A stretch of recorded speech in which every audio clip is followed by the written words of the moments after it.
everyone, it's Sean from Cardiff Central Library Hub, and we're here for chapter 5 of our fantastic storybook, The Wizard in My Shed, by Simon Farnaby, illustrated by the fabulous Claire Powell, and I'm reading it with the kind permission of Hodder Publishers. So in our last chapter, we found out a little bit about what life is like for Rose at home, and how much she relies on her guinea pig called Bubbles, and how her mum doesn't get off the sofa, and how her brother's a show-off. But where's Merdyn? Should we try and find out? Because the next chapter is called One Lost Child and Merdyn the Wild. Packed and ready to go, Rose skipped down the stairs past her mother and brother into the front door. "Don't forget extra scraps," shouted Susie. "Get me some for when I get back from work," Chris said as he checked that his quiff was still straight. "I want low-fat batter." He knew full well the chip shop had no such thing, but asking made him feel better about himself. Rose took one last look at her mum sprawled on the couch and Chris staring at himself in the mirror. "Don't worry," she thought, "I'll save you." She imagined for a second that it was a normal household once more, one where Chris wasn't looking in a mirror 24/7 and her mum could bear to hang up old pictures of the family without bursting into tears. Then she straightened her shoulders, stepped outside and closed the door behind her. If her mum and brother had paid Rose any attention instead of being wrapped up in themselves, they'd have seen her bulging backpack and Bubbles being pulled along behind her on an extra long dog lead, though this was less unusual than it sounds. Rose would often take Bubbles for long walks. They were good for his immune system. Rose stood on the front doorstep and took a deep breath. She felt like Dick Whittington, except with a guinea pig instead of a cat. Now which way? She knew that London was east of Bashingford and used the compass on her smartphone to orientate herself. "Paris, here we come," she thought. Now Bashingford is a funny old place. It has the most roundabouts of any town in the world, plus the whole place is carved out of woodland, so that as soon as you veer off a path, road or roundabout, you're suddenly thrust into woods. And sure enough, it wasn't long before Rose came to the end of a pavement and the trees began. She looked down at her guinea pig. "We'll just keep going east, Bubbles," she said with determination. By way of reply, Bubbles laid another tiny poo. He'd been doing this since they left the house, partly because he was frightened to death, and partly in the hope that should they get lost, Rose could follow the poo trail back to the house like Hansel and Gretel. Bubbles knew about Hansel and Gretel because he'd spent many a night sitting on Rose's shoulder reading her books with her.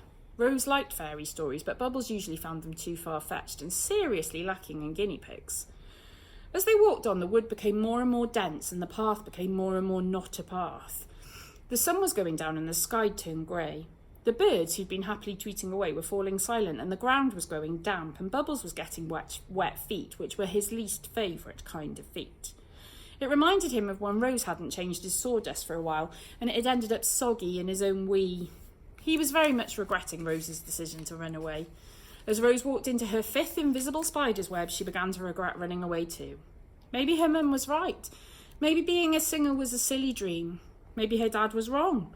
Maybe she wasn't destined for greatness. Maybe she was just going to be normal like everyone else. And what would be so wrong with that? "Well," she answered herself, "then everyone will stay unhappy, so keep moving." The sun was completely gone by now and the wood shrouded in shadows. Rose was getting cold, and to make matters worse, she kept remembering things she'd forgotten, like Bubbles' vitamin C powder. Rose prided herself on always making sure Bubbles was well looked after. He'd never once been to the vet. And now here she was on the road without his medication. How could she have been so irresponsible? There was no other conclusion. Running away had been a terrible idea. Rose was just about to turn back when she heard a noise behind her. Quack!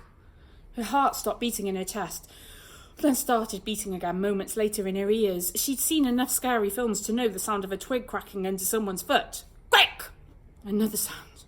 Rose bent down to scoop Bubbles into her arms, and as she did so, she saw out of the corner of her eye a dirty piece of cloth darting behind a bush. Who or what was following her? Was she being hunted by a child-eating dish rag? Rose turned away from the cloth creature and tried to tiptoe quietly in the other direction. She was chilled to the bone to hear the noise now close behind her. Crish, crosh, crish. Rose figured she had 2 choices. Run as fast as she could, turn and face the creature in the hope of scaring it away. She looked at Bubbles for advice, but he just stared back up at her with wide vacant eyes and did a poo. Finding Bubbles no help whatsoever, Rose went for option 2, turn and face the creature in the hope of scaring it away. Quicker than a flash she turned and whoop! She bumped straight into the cloth creature. A hand shot out and grabbed her wrist. It was a grubby hand with dirty fingernails. It was like something from Dawn of the Dead or Night of the Dead or one of the many other such films with deads in the title that Chris liked to show her to give her nightmares. Rose screamed, "Ah!" Given the circumstances, Bubbles would ordinarily have pooed himself again, but it had been a scary day and he had no poos left to poo. "Child," shouted the cloth creature in a low, gruff man's voice, "I meaneth thou no harm." He released Rose's wrist and held both hands up in the universal "I meaneth thou no harm" gesture. Rose backed away. Who are you?" she said. "What do you want?" At this point, Rose noticed the man's shoes. They were very peculiar moccasin-type things with layers and layers of strapping that went all the way to his knees. His trousers were cowhide or leather, and he wore a cloak of multicoloured rags. He raised his arms slowly and stepped into a ray of moonlight that was now poking through the trees. He had a long, scraggly beard and matted dark hair with silver bits in it. His hat was pointy on top and floppy at the sides, and black? Purple? It was hard to tell because it looked like it had never been washed. The same could be said for his face. Rose could make out high cheekbones and a long, thin nose. His features had a quiet dignity, and then there were his piercing blue eyes. You could hardly look at them, they were so dazzlingly blue, like police lights. They were made even more striking by the dirt caked around them, so it looked to Rose like he was wearing dark makeup or eyeliner. "My name is Merdyn," said the strange man. "This land be purgatory." "What does purgatory mean?" asked Rose. "'Tis another word for hell." Rose blurted out a nervous laugh. "Yeah, you're in the right place, but we call it Bashingford." Merdyn tilted his head in a perplexed fashion, much like a dog does when trying to understand a basic command. "Bashingford," he said slowly, stressing each sound like it was a foreign word. Rose thought him a very peculiar man indeed, but reckoned he meant her no harm. He looked lost and confused. Perhaps he was homeless or something. "Where are you from?" she asked. "I did cometh through the rivers," he said, a hint of sadness in his voice, "sent here against my will, but then who goeth willingly to hell?" "Well, yeah, most people come here against their will," mused Rose. "Relocating from London mainly, a lot of businesses find it cheaper to..." Merdyn's eyes started to glaze over as she talked. He was looking at something. What was it? Rose stopped talking and tried to follow his blue-eyed gaze. He was staring at Bubbles. Merdyn licked his lips.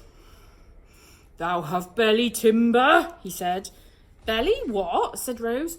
"Belly timber," Merdyn repeated impatiently. "Food. I'm very hungry." He snatched the guinea pig out of her arms. "Build a fire while I killeth it. We can have it with parsley and sage." He was about to dash Bubbles' head against a tree when Rose grabbed the traumatised animal back and pulled him to her chest. "This is my pet," she shrieked. "His name's Bubbles. You can't eat him." "All right then. What be this?" Merdyn reached over her shoulder and snatched a plastic bag sticking out of Rose's backpack. It was Bubbles' food pellets. He opened it and started shoving the contents into his mouth. 'Tis a little dry, but..." "That belongs to Bubbles," Rose said, seizing it back. "Fine," said Merdyn, irritated. "Then take me to thy lodgings. We will feasteth there. I shall take us refuge with thee while I endeavoureth to escape this dread place and get back home." "Excuse me, you're not staying at my house," said Rose, alarmed. "I don't even know you." "Worry not, little one. I have moneys. Much moneys." He dived into a pouch around his belt and flung some dirty old lumps at Rose. "They look like pebbles." "Right," said Rose. "For a start, that isn't money. And for a finish..." She wasn't sure where to finish. "Look, I wish I could help you, but I've got problems of my own, okay? So, bye." She lowered Bubbles to the ground and set off in what she hoped was the direction of home, but Merdyn blocked her path. "Youngling, please, I have other things to trade with," he said. "I could help thee with thy problems." "How can you possibly help me?" asked Rose. "You look like you can barely help yourself." Merdyn pulled a highly offended face. "How dare thee? I am Merdyn the Wild, destroyer of enemies, the greatest warlock who ever liveth. All those who knoweth me kneel before me," he finished with gusto. "What's a warlock?" asked Rose. A warlock, I ought not to have to tell thee, is capable of great and powerful magic. Oh, said Rose, like a wizard. Ha! Spat Merdyn. Wizards be woolly-hearted fools, a warlock serveth only the powers of darkness. Like a bad witch, offered Rose sensibly. Nay, cursed Merdyn, even more annoyed at this suggestion than the wizard one. Bad witches be ugly, smelly, uncouth hags. You don't smell so great yourself, said Rose, wafting her hand under her nose to illustrate. And why do you speak in that weird way? What meaneth thou? That, for example. What's with the thous and thys? Are you an actor? An actor? Merdyn was stunned at the insolence of this child. Actors were considered the lowest of the low in the Dark Ages. Quite right, in my opinion. But I digress. Did the child not know the dangers that could befall a person who insulted a warlock? Then Merdyn realised something terrible. Thou believeth me not, he said quietly. In his land, everybody knew Merdyn the Wild. Everybody feared him, but now here he was a nobody. Rose shrugged.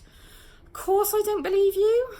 Then she had an idea. Tell you what, if you're some kind of magician or whatever, then show me something. Merdyn looked downcast. Without his lovingly crafted magical staff Thundarian, he couldn't perform his most spectacular spells. Thought so, said Rose, reading his body language. Come on, Bubbles. She tugged on Bubbles' lead and they set off. Wait! Cried Merdyn, suddenly remembering that he didn't need his staff for basic magic. All he had to do was recall his first year at the School of Alchemy. There is something I can show thee. A morsel, a crumb, a shrew. And with that, he grabbed what looked to Rose like some leaves or herbs from pockets around his belt. Then he began scurrying around the wood, collecting bits of shrub, mushroom, spiders' webs and crushing them in his hand. To Rose, he looked like a complete lunatic, crawling around on his hands and knees, getting excited about grass and rubbish. Finally, he stood upright, held a pine cone in the air and whispered a bizarre incantation. Primula veris, speak inside outside viburnum opulus. Primula veris, speak inside outside in viburnum opulus. Bubbles looked at Rose as if to say, who is this nut job? Sambuca niagara fructus, Merdyn continued much louder. Then with great fanfare he threw the crushed mixture over the pine cone and held it proudly aloft. Well, thanks for that, said Rose, thinking that was the end of the trick. Very, impressive. But Merdyn wasn't finished. He snatched Bubbles from her once again. Rose lashed out with her fists. What are you going to do? Try and eat him again? But Merdyn simply held her back by her forehead while she flailed wildly. Cease thy protestations, girl, and listen. Merdyn pressed the pine cone gently against the guinea pig's head. A strange sound began to emerge. At first it sounded like someone talking on a distant radio, but then it became louder. Intrigued, Rose leaned into the pine cone, and when she did, she could hardly believe her ears. What's happening? Said a tiny voice. Hang on. Why is my voice sounding outside my head? Oh, I'm freaking out. I knew this was a mistake. I want to be home in my cage. I want to be home in my cage. I want to be home in my cage. Rose's mouth fell open like a goldfish. Whose voice is that? She asked. Why, thy rat's. 'Tis his inner voice, said Merdyn. Rat? Who are you calling a rat? Complained Bubbles' inner voice. Oh, I'm so confused. I feel a poo coming on. I'm gonna poo, I'm gonna poo, I'm gonna poo, I'm gonna... Then, of course, Bubbles did a poo. Rose was astonished. It was Bubbles' voice, all right. This was exactly what she'd imagined he'd sound like. She looked at the strange, smelly, scruffy man with the bright blue eyes standing in front of her. Okay, so you're a wizard, she said slowly. Warlock, snapped Merdyn. Now listen to me. I must get back to my world. Thou art from this hellish place. Thou can help me navigate it. What I have just shown thee is but the pips of an apple. If thou helpeth me, I have the power to give thee thy heart's desire. Believe me, I can do it. I am no hufty-tufty. A person who likes to talk up their abilities is a hufty-tufty, a show-off. Next time you feel like someone's bragging, try calling them a hufty-tufty and see what happens. Although don't be surprised if they call you a hufty-tufty back for being so clever as to have read this book. Back to the story. Could you make me a great singer? Rose asked, excited suddenly. Of course, replied Merdyn, if that really is what thou wanteth. Being a singer is what I want. So be it. If thou helpeth me, I shall make thee a singing spell. Thou shalt sing like an angel. No one will have ever heard the like. Then we have a deal, said Rose. She grasped Merdyn's outstretched dirty hand, albeit reluctantly, and shook. Just to be clear, Bubbles jabbered as they set off home, nobody's going to eat me. No rat, Merdyn replied. Not yet, anyway. And at that, Rose suddenly remembered why her mum had sent her out in the first place. Oh, blimey, spoke poor Rose's lips. I forgot the fish and chips. So Rose and Merdyn have finally met. And Merdyn's done some magic so that Bubbles can now talk. It's very exciting. We will see you next time for the next chapter, which is called Horseless Carriage in My Garage. Have a great week, everyone. Take care. Bye-bye.